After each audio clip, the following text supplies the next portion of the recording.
산상수훈의 이제 마지막 부분으로 가는데요. 비판하지 말고 기도하라. 비판하지 말라라고 이렇게 말씀하고 있습니다. 비판을 받지 아니하려거든 비판하지 말라. 여기서 말하는 비판은 우리가 생각하는 대로 이렇게 부정적으로 마치 상대방을 비판하고 정죄하고 그런 의미로 말하는 그런 비판입니다. 그러니까 어떤 정당한 바르게 분별해서 옳고 그른 걸 분별할 수 있는 이제 그런 것까지 금하는 것은 아니고요.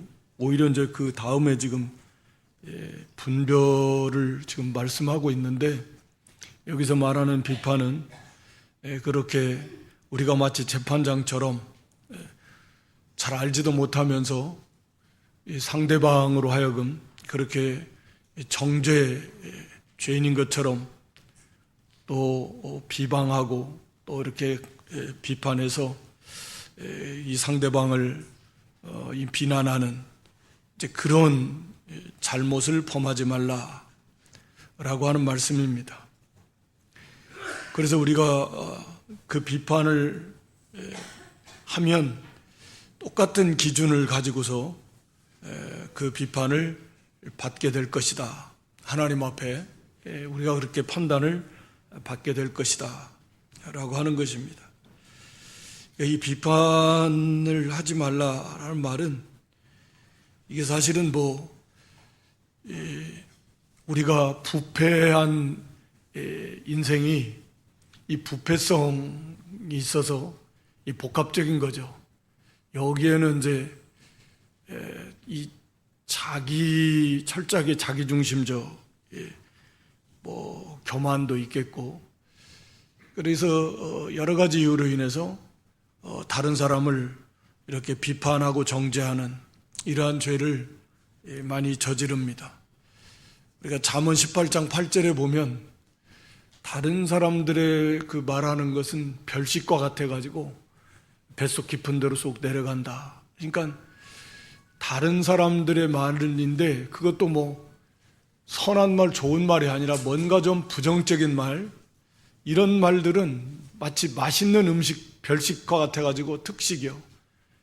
저 시간 가는 줄 모르고 그렇게 아주 그냥 집중하면서 졸음도 안 오고 그렇게 쑥쑥 잘 들어가요. 그게 뭐냐면 이게 이제 부패한 존재이기 때문에 그래요. 우리 사람이. 그래서 이게 이제 비판하지 말라는 말은 사실은 이제 포괄적인 의미로 보여져요. 그러니까 이 비판을 안 하려면 그만큼 우리가 우리 안에 있는 그런 이제 이 죄성을 이겨야 되고, 한 걸음 더 나가서 여기 말씀하고 있는 대로 자기 눈에 들보를 볼 수 있어야 됩니다. 이게 이제 안 되니까 어째서 형제의 눈 속에 있는 티는 보고 내 눈 속에 있는 들보는 깨닫지 못하냐. 그러니까 이제 다른 사람을 비판하는 거예요. 티 정도 보고서 그 사람을 판단해 버리는 겁니다. 한 가지를 보면 10가지, 100가지를 알 수 있지 해놓고 해가지고 그 티로 드러난 것을 가지고 이제 그 사람을 판단해 버리고 비판하고 정죄하고 이렇게 하는 것입니다. 그래서 이 비판하지 말라, 그것은 우리가 복합적으로 이 교만 속에서도 나오고,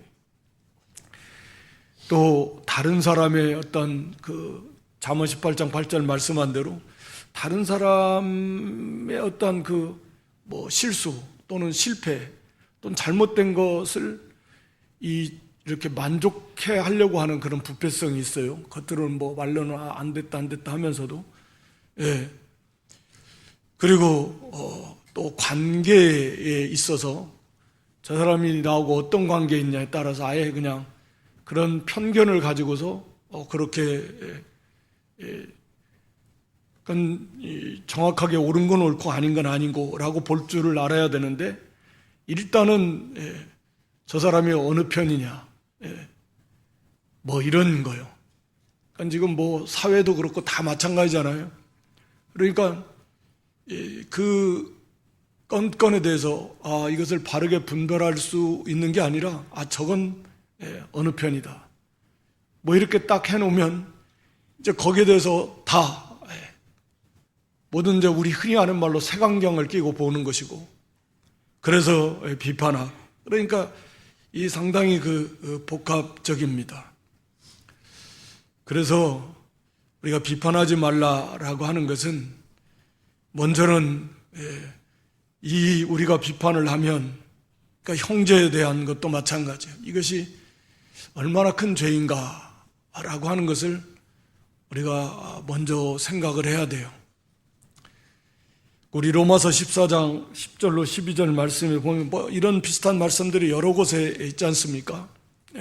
형제를 비판하지 말라. 로마서 14장 10절 11에 형제를 비판하지 말라는 거예요. 하나님의 심판대 앞에서 이제 서야 된다라는 거예요. 너 왜 그렇게 비판했냐? 내가 알지도 못하고 또 사실도 아니고 뭐 그런 경우들이 비일비재할 건데, 그러면 하나님 앞에서 우리가 뭐라고 말하겠어요? 항상 그것을 생각하라는 거예요. 11절 12절에 이어서 보여주시면, 그래서 우리가 하나님 앞에서 우리가 다 심판대 앞에서 말하게 된다라는 거예요. 거기에 대해서 하나님 앞에 드릴 말씀이 없는 겁니다. 그리고 이 형제를 비판한다라는 것은, 이건 이제 이 부정적으로 이렇게 비판하는 것은 교회를, 하나님의 나라를 이제 무너뜨리는 것이다 라고 하는 것입니다. 로마서 14장에서도 이제 그런 거 가지고 진리 문제도 아닌데 먹고 마시는 거, 뭐 그런 것들, 먹어도 되고 안 먹어도 되는 것들, 이런 것들 때문에 형제를 실족케 한다. 상대방을 비방하고 정죄하고 막. 그래서 하나님의 사업을 무너지게 하지 말라 그랬는데, 진리 문제가 아니에요. 그것은 오직 성령 안에서 의와 평강과 희락, 이게 하나님의 나라를 세워나가는 건데, 그런 것 가지고 비판하고 그래서 형제를 넘어뜨린다. 주님께서 어떠한 수고, 어떠한 노력, 어떠한 그 대가를 치르고서 구원해낸 그런 하나님의 백성인데, 자녀인데, 근데 그것도 모르고 함부로 형제를 비판한다. 그래서 형제에게 상처를 주고 또는 실족케 한다. 그래가지고 하나님의 나라를 그건 무너뜨리는 건데, 그러면 하나님 앞에서의 그 책임이 얼마나 무겁겠습니까? 우리 에베소 3장 9절로 11절 말씀에 보면, 에베소서 3장 9절에서 11절, 하나님께서 영원부터 만물을 창조하신 하나님 속에 감추었던 비밀의 경륜이 어떤 것인가를 보여준다는데요. 10절 말씀에 보면, 이는 이제 교회로 말미암아서 하늘에 있는 통치자들과 권세들에게 하나님의 각경죄를 알게 하려 하심이니. 또 11절에요. 그 영원부터 우리 주 예수 그리스도 안에서 예정하신 뜻대로 하신 것이다. 이게 무슨 말씀이냐면, 영원 가운데 계신 하나님 속에 감춰져 있는 그런 그 비밀의 경륜이 있다는 거예요. 그러니까 하나님의 계획이 있어요. 그게 이제 쉽게 말하면 하나님께서 이 창세 전부터 가지고 계셨던 그 하나님의 계획이 있는데, 비밀이죠. 그리고 이제 그 하나님께서 천지 만물을 창조하셨어요. 그 창조하신 하나님의 그 비밀의 계획 속에서 창조하셨어요. 그리고 그 창조하신 가운데 하나님의 그 비밀의 경륜이 있어요. 그 계획이 있다고요. 목적이 있다고요. 근데 그게 그 하나님의 창세전부터 영혼 가운데 가지고 계셨던 하나님의 그 비밀의 경륜이 무엇으로 이제 밝게 드러났냐면, 10절에 교회입니다. 교회. 이는 이제 교회로 말미암아서, 이 교회를 통해서 하나님의 그 경륜이, 하나님의 계획이 바로 이것이었구나. 그리고 이것은 11절에 말한 대로 예수 그리스도 안에서 예정하신, 즉 예수님의 십자가 부활. 물론 그 전에 성자께서 사람이 되셔야 되고, 그러니까 하나님께서 창세전부터 이런 계획을 가지고 계셨고 이 목적 속에서 창조를 하신 거예요. 그 핵심이 이제 하나님의 형상과 모양대로 사람을 만드셨습니다. 그러니까 하나님의 형상과 모양대로 만드셨어요, 우리 사람을.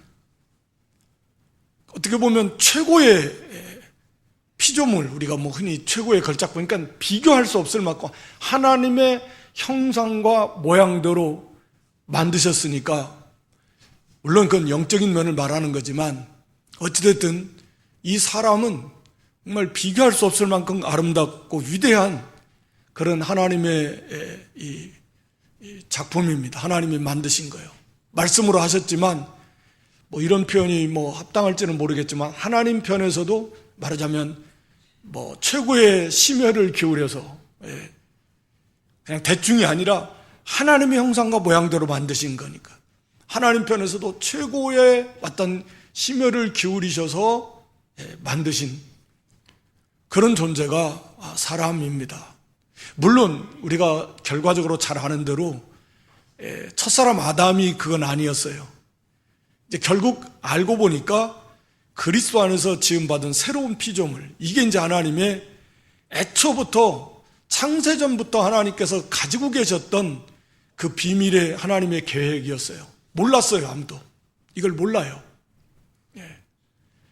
그런데 이게 이제 예수 그리스도의 십자가 부활을 통해서 그리스도께서 교회의 머리가 되셨다. 에베소 1장에 보면 그런 거예요. 부활하셔서 이렇게 하늘과 땅에 있는 모든 만물을 다 다스리시는 그런 이 왕이 되시고 교회의 머리가 되신 거예요. 그러니까 이게 하나님의 비밀의 그 계획이었구나, 핵심이었구나, 목표였구나 라고 하는 것이 교회를 통해서 하늘에 있는 독자들, 하늘과 땅에 있는 모든 존재에게 하나님의 계획이 바로 이거였다. 그동안은 이렇게 감추어져 있던 것이 드러났습니다. 그게 뭐냐면 교회예요. 그게 하나님의 나라입니다. 그게 그리스도의 왕국이고요. 아직은 이제 진행 중에 있습니다. 완성될 거지만, 그리고 완성될 겁니다, 반드시. 그러니까 이 교회라고 하는 게, 다시 말하면 성도라고 하는 것은 이런 존재다. 이 세상에 있어서 가장 애초에 하나님께서 이 교회를, 이건 지상교회를 말하는 건 아니지만 거기에 포함되는 거죠. 참교회, 구원받은 성도들의 연합체, 그리스도와 연합된 성도들의 공동체, 그게 교회잖아요. 아담부터 시작해가지고 시대를 초월해서 참으로 구원받은 성도들의 몸, 이건 한 개밖에 없는 교회잖아요. 하늘과 땅에 다 합쳐서. 여기에는 가짜가 있을 수 없습니다.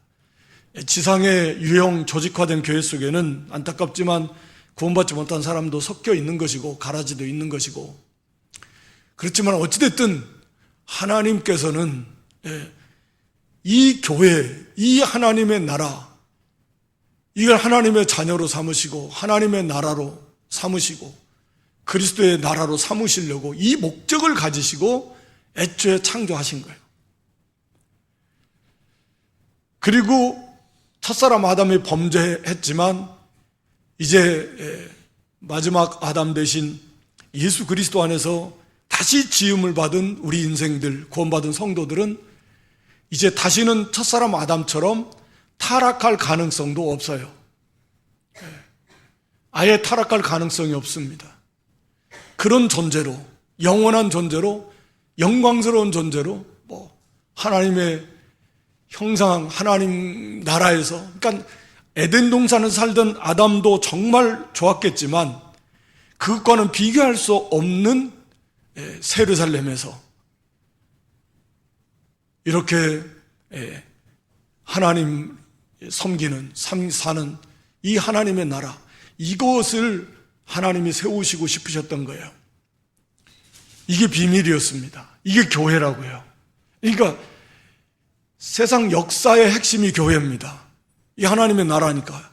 이걸 이루시기 위해서 그리스도가 오신 거예요.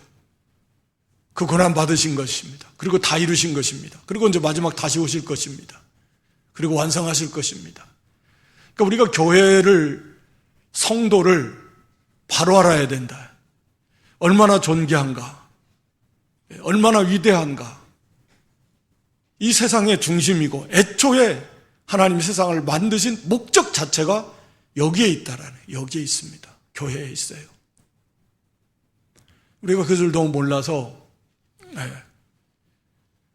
이 성도를 지금 사실 서신서에서도 얼마나 많이 이 말씀을 반복해서 가르치고 있는지 모릅니다.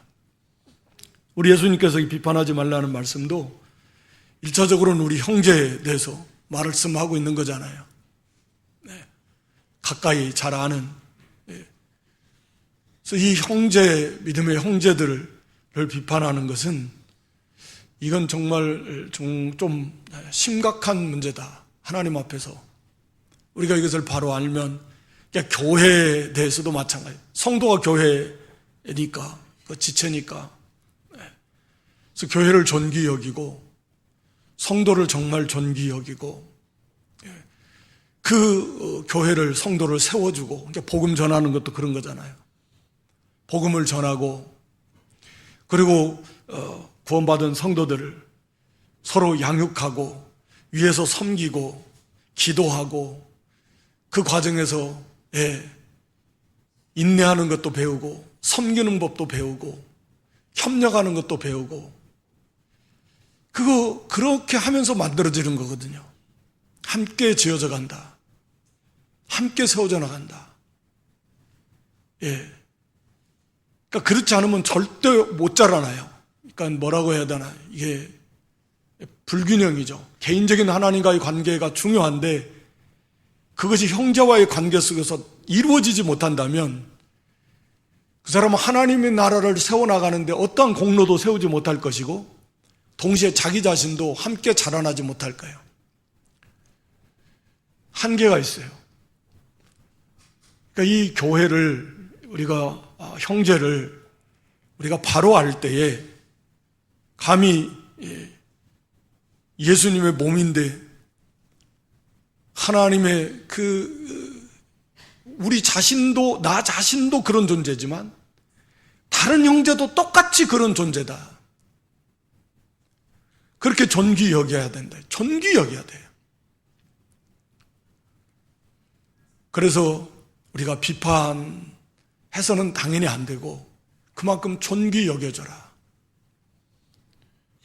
우리가 그걸 지식적으로는 모르는 건 아닌데 이게 이제 잘 안 되는 거예요. 잘 안 돼요. 그러니까 이 정도만 이루어가도 정말 성숙한 사람으로 어느 정도 만들어졌다라고 할 수 있을 것입니다. 그래서 언제나 항상 그것을 먼저 기억하고, 형제가 어떤 존재이고 교회가 어떤 존재인가. 형제와 교회는 물론 뗄 수 없고 이 세상의 존재의 목적과 이유다. 하나님이 그렇게 존귀해요. 그렇게 해서 하나님 백성들 다 구원하시면, 그리고 마지막 정금 같은 그런 믿음으로 말세 대환란을 지내서 불같은 시련을 통과하면서 만드시면 끝나는 거예요. 이 세상 끝나는 거잖아요. 그러니까 한 말씀 덧붙이자면, 이 교회를 세워나가는 일만큼 중요한 건 없다. 가치 있는 건 없다. 세상인 거기에 비할 거 없습니다. 하지 말라는 게 아니라 그것도 우리가 교회를 세워나가는, 빛을 비춰야 되니까. 또 그걸 통해서 경제활동 해야지 먹고 사는 거지 그거 다 해야 됩니다. 근데 거기에 다 연결되어 있는 거예요. 그래서 이 하나님의 나라를 세워나가고, 특히 특히 이 관계 속에서 이 형제를 세워나가는 것은 정말 중요하다. 또 그것이 그만큼 또 힘들다. 그걸 이룬 만큼 우리 자신이 성숙한 신앙으로 만들어져 간다 라고 하는 것입니다.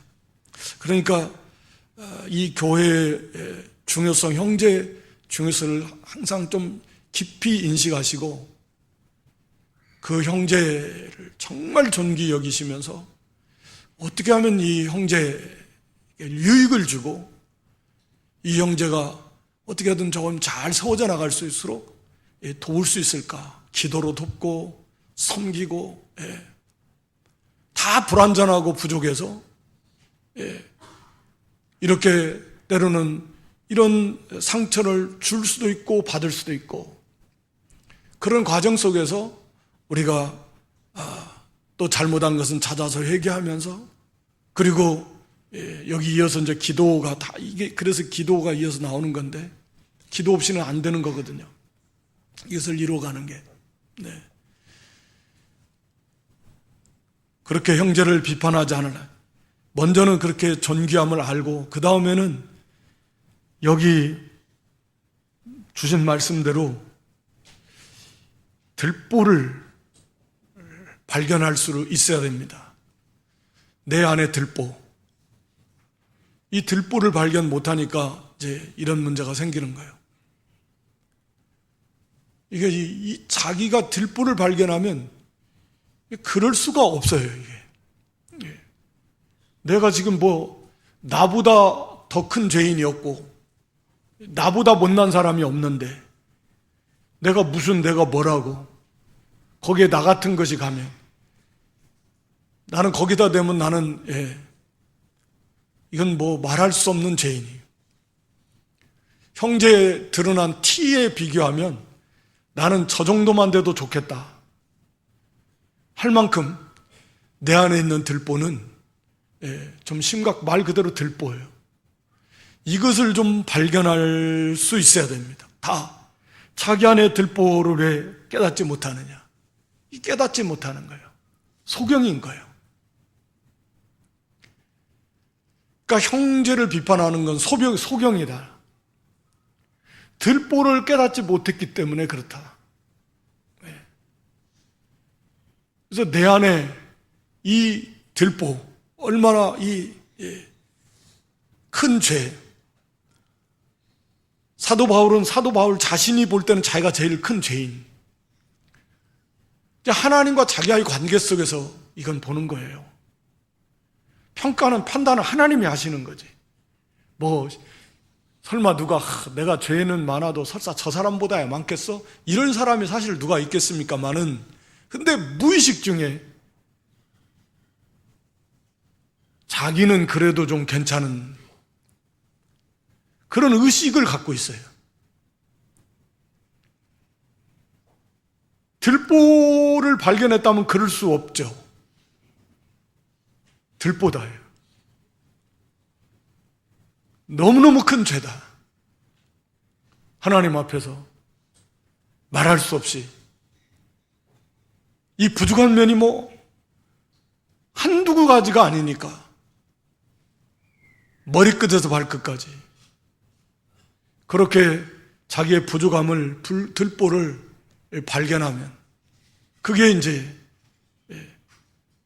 이루어져야 된다는, 그래야 형제를 비판하지 않을 수 있는, 이게 안 되면 이제 이게 소경이 배는 게 없으니까, 들보가 있는데, 속에 들보가 있는데 뭘 제대로 보겠습니까? 뭘 제대로 분별할 수 있겠습니까?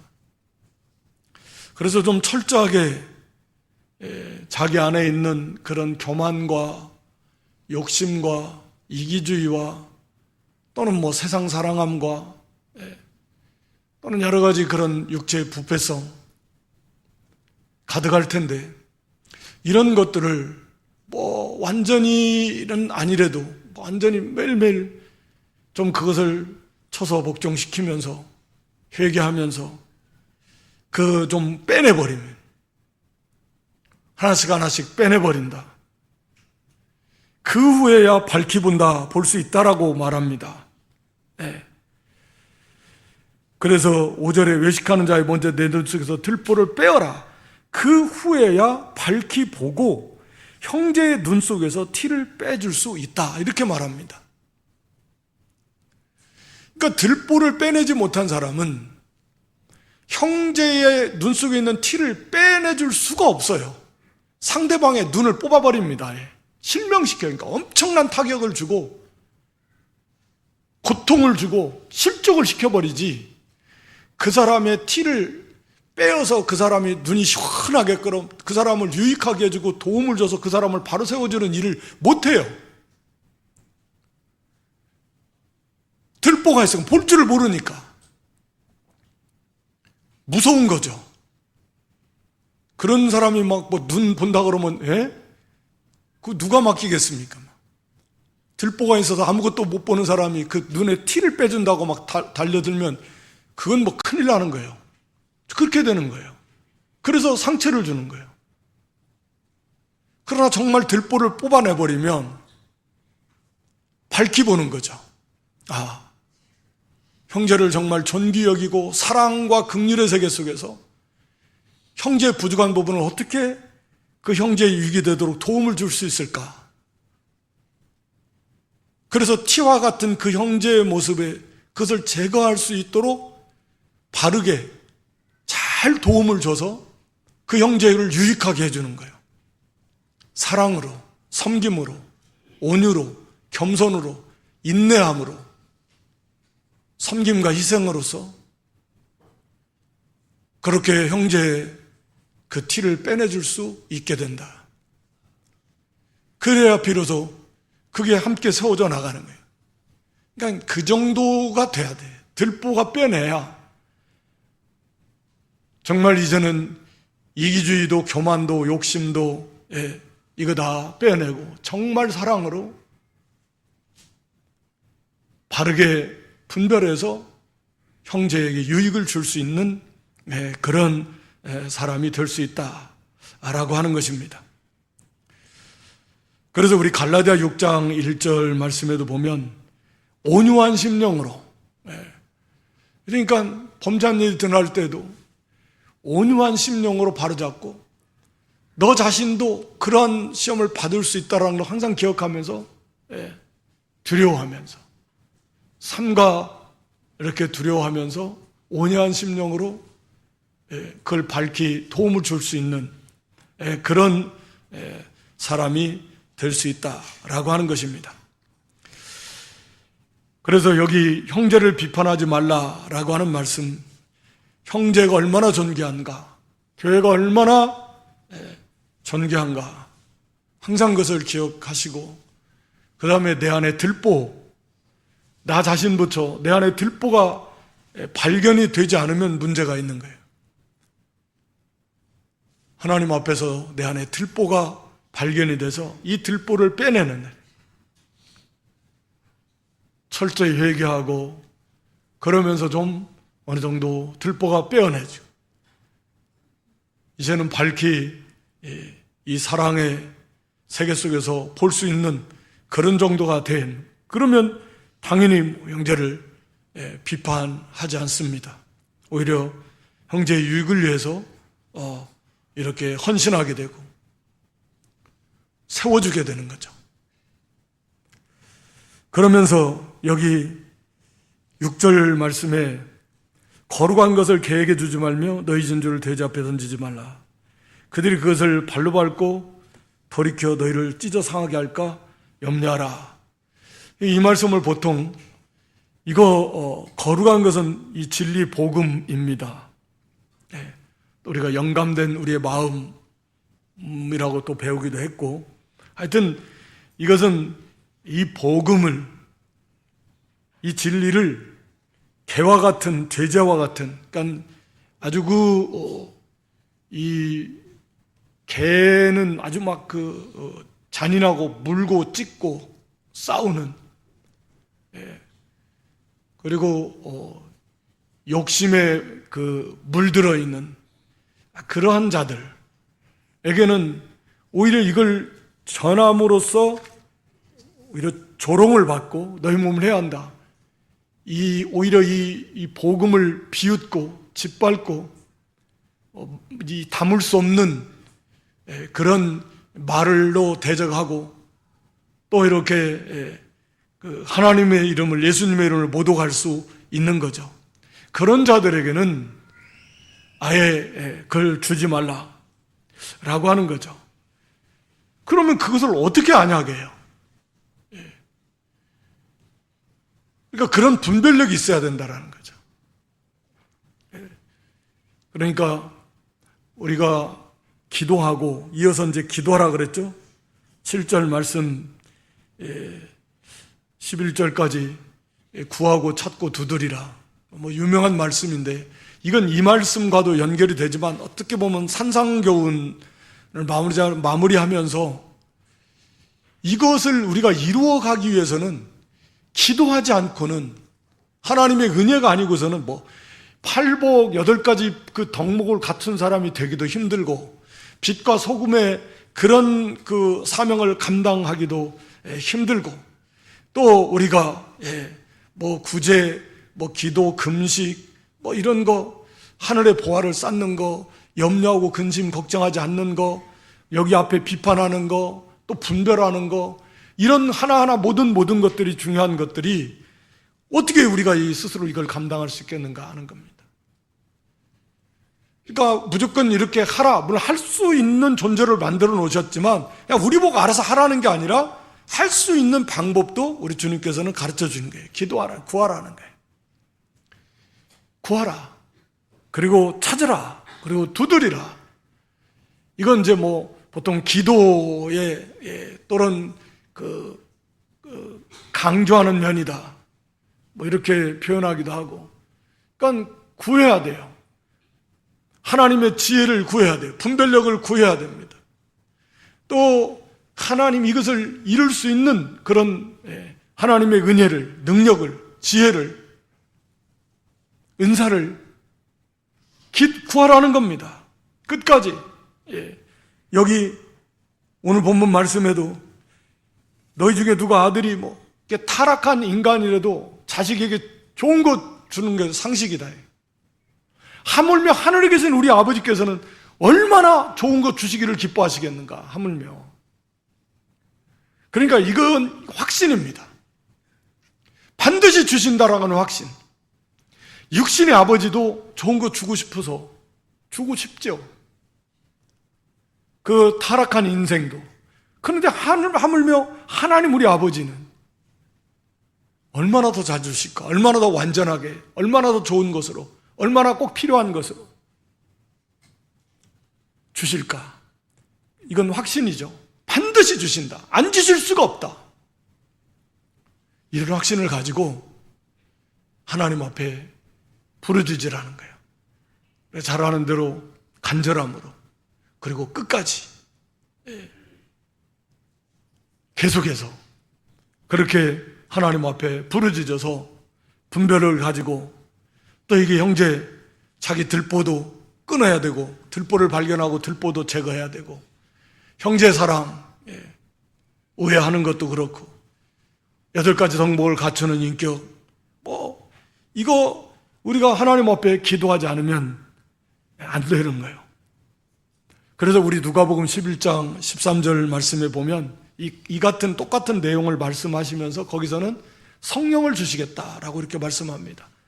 오늘 이 본문에서는 좋은 것 주시겠다, 좋은 것으로 주시지 않겠느냐 말씀해놓고, 같은 내용의 누가복음에서는 성령을 주시지 않겠느냐. 그러니까 성령 가장 좋은 선물이시죠. 성령님을 보내주셨는데, 그 성령께서 필요한 모든 은사를 주시고 지혜도 주시고 강함도 주시고 다 주시겠다는, 성령께서. 하나님의 영이신데, 그러니까 성령님의 은혜를 통해서 이걸 다 이룰 수 있게 해주시겠다. 그러니까 기도하라는 거예요. 이게 하나님의 방법입니다. 그러니까 기도하지 않으면 안 되죠. 이루어 나갈 수 없겠죠. 기도하지 않으면 안 됩니다.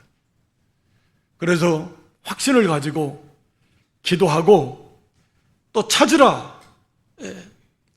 찾는 것도 기도하면서 하나님의 뜻을 찾는 거겠죠. 여기서 어떻게 해야 됩니까? 뭐 이런 거. 그러니까 다 같은 맥락이라고 볼 수 있을 것입니다. 전심으로 찾고 하나님의 뜻을 찾고, 그리고 하나님의 은혜를 구하고, 그리고 두드리라. 이것도 기도하면서 힘써 이제 두드리는, 하나님의 뜻을 찾았고 이제 그걸 행하려고 힘써 행하라는 거예요. 기도하면서 행해야죠.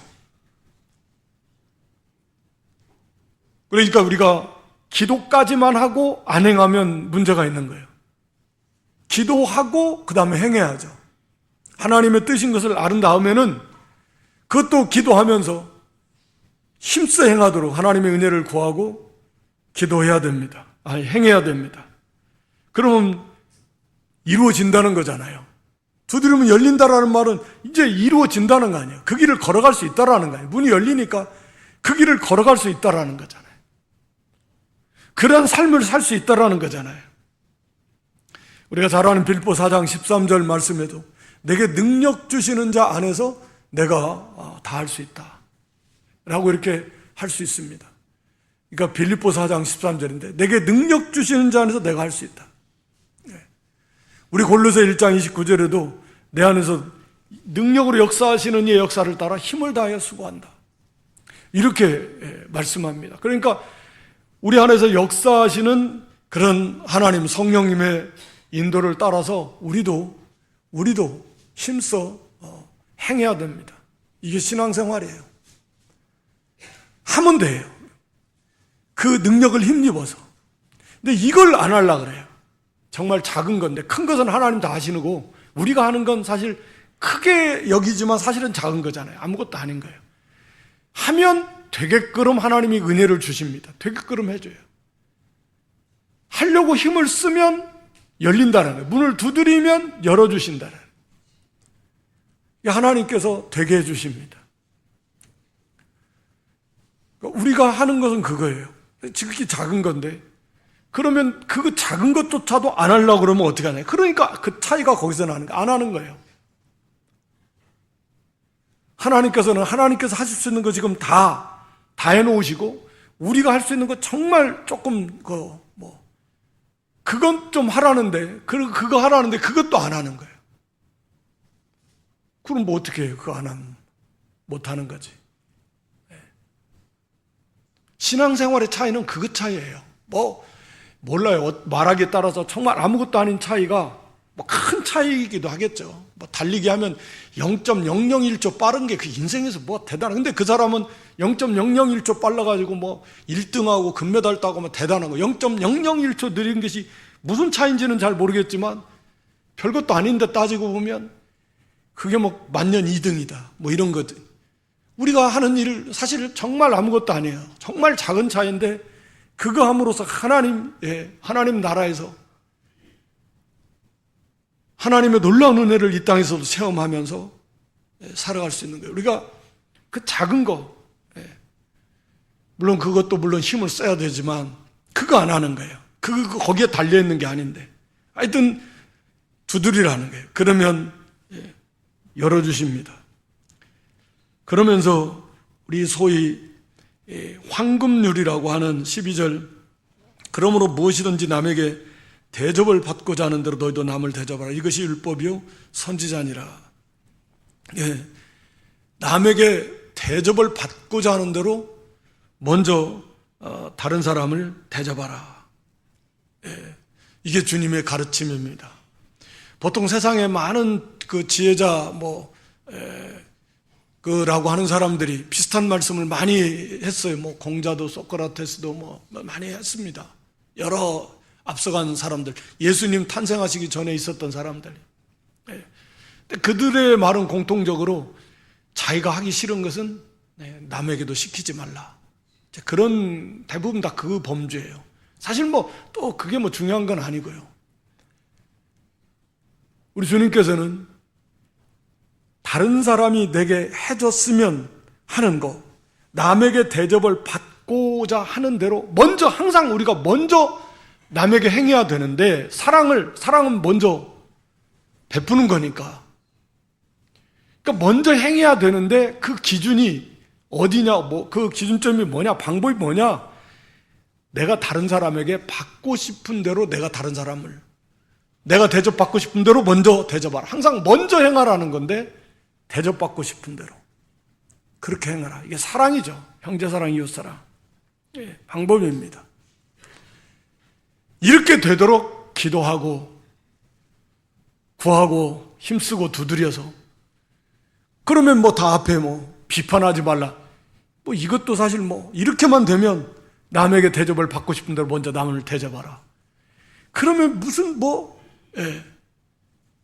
비판하고 싸우고 빼앗고 다른 사람에게 악을 행하. 이 사랑의 세계니까 그럴 리가 없잖아요. 제정신인 사람이 아닌 이상 그런 거 받고 싶은, 그렇게 다른 사람 나한테 그렇게 해줬으면 좋겠다, 그런 사람은 없을 거 아니에요. 이게 소위 말하는 한 겁니다. 우리가 이런 사람이 되도록 하나님 앞에 기도하고, 그렇게 기본적으로 그런 사람으로 만들어 놨는데, 새 생명을 주셔서, 바로 생명을 주셔서 우리가 그런 존재가 됐어요. 여전히 그런 부패성, 옛사람의 그 나쁜 죄악된 죄성이 남아있는 건 사실이지만, 그건 그걸 이기면서 우리를 영적인 이 사람으로 자꾸 이제 강하게 자라나게 하시려고 하나님 허락하신 것이고, 그렇게 해서 우리가 이런 온전한 그런 예수님을 닮아가는 그런 사람으로 만들어져 가야 된다라고 하는 것입니다.